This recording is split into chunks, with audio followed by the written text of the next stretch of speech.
Hi అండి, welcome to Lakshmidevi channel. ఈరోజు నేను బియ్యంతో పాయసం చేస్తాను. చూడండి, ముందుగా ఒక టీ కప్పు సగ్గుబియ్యం నానబెట్టుకొని పక్కకు పెట్టుకోండి. అదే ఒక గ్లాసు బియ్యం కూడా నానబెట్టి అరగంట నానబెట్టి బియ్యాన్ని మిక్సీ జార్లో తీసుకొని మిక్సీ పట్టండి.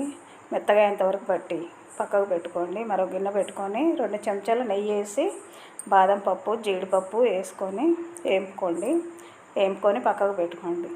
వేడి చేసిన పాలని గిన్నెలో పోసుకొని అదే గిన్నెలో మరగబెట్టండి. మరిగిన తర్వాత మనం మిక్సీ పెట్టిన బియ్యం పిండి అందులో వేసి సగ్గుబియ్యం కూడా నానబెట్టినవి ఉన్నాయి కదా, ఆ రెండు అందులో వేసి కలుపుకొని రుచికి తగినంత చక్కెర వేసుకోండి. ఎక్కువ తినే వాళ్ళైతే ఇంకా 2 స్పూన్లు ఎక్కువ వేసుకోండి. కొంచెం చిక్కబడ్డాక జీడిపప్పు బాదం పప్పు పైన చల్లుకోండి. అంతేనండి, ఎంతో రుచికరమైన బియ్యం పాయసం రెడీ అయిపోయిందండి. ఈ వీడియో కనుక మీకు నచ్చితే లైక్ చేయండి, షేర్ చేయండి.